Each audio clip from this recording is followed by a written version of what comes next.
ഇതാടാ patient file.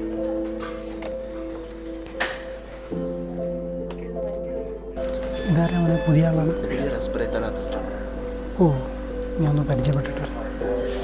Hi bro. Hi sir. എൻ്റെ പേര് അജ്മൽ. ഓക്കെ, എൻ്റെ പേര് അൻവർ. ഞാനിവിടെ എമ്മൂടെയാണ്. ഇവിടെ എന്താണ് ഡ്യൂട്ടി? എന്താണ്? ഞാൻ റെസ്പിറേറ്ററി തെറാപ്പിസ്റ്റായിട്ട് വർക്ക് ചെയ്യുന്നത്. റെസ്പിറേറ്ററി തെറാപ്പിസ്റ്റ് ഞാൻ ഒരുപാട് ഐസിയിൽ നിങ്ങളുടെ ശരിക്കും റോൾ എന്താണ്? റെസ്പിറേറ്ററി തെറാപ്പിസ്റ്റിൻ്റെ റോൾ എന്താണെന്ന് വെച്ചാൽ ലങ്സിന് എന്തെങ്കിലും അസുഖമായിട്ട് വരുന്ന പേഷ്യൻസിന് സ്വന്തമായിട്ട് ശ്വാസം എടുക്കാൻ ബുദ്ധിമുട്ടുണ്ടാവും. അവർക്ക് വെന്റിലേറ്ററിൻ്റെ സഹായം അനിവാര്യമാണ്.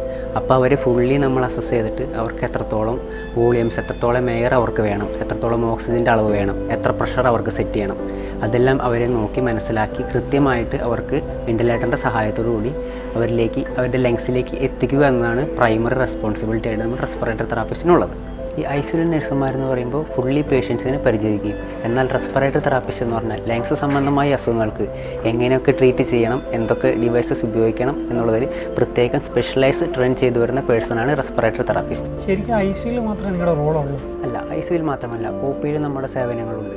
ഒപിയിൽ വരുന്ന പേഷ്യൻസിന് PFT പോലുള്ള പലതരം ടെസ്റ്റുകൾ, സ്പൈറോ, ഫീനോ, DLCO അങ്ങനെയുള്ള ലങ്ങിൻ്റെ ടെസ്റ്റുകൾ ചെയ്യുകയും പിന്നെ ലങ്സിൻ്റെ ഉള്ളിലോട്ട് ബ്രോങ്കോസ്കോപ്പി എന്ന് പറഞ്ഞ പ്രൊസീജിയറും കൂടി ഉണ്ട്. ചെറിയ കുഴലിട്ട് ലങ്സിനെ ഫുള്ളി പരിശോധിക്കുന്ന ഒരു പ്രൊസീജിയറാണ്. അതിനും കൂടെ നമ്മൾ അസിസ്റ്റ് ചെയ്യുന്നുണ്ട്. നിങ്ങളുടെ ഡ്യൂട്ടി ടൈം എങ്ങനെയാണ്? ഡേയും നൈറ്റും ഫുൾ ഇവിടെ അവൈലബിൾ ആയിരിക്കുമോ? നമുക്ക് 24 hours നമ്മളിവിടെ അവൈലബിൾ ആണ്. ഓ, ശരിക്കും നിങ്ങൾക്ക് ഇവിടെ ഒരുപാട് കാര്യങ്ങളപ്പോൾ ചെയ്യാനുണ്ടല്ലേ? അപ്പോൾ പരിചയപ്പെട്ടതിൽ വളരെ സന്തോഷം. ഒന്ന് മീറ്റ് ചെയ്യണം ഒന്നുകൂടെ, ചെറിയൊരു തിരക്കുണ്ട്. ശരി.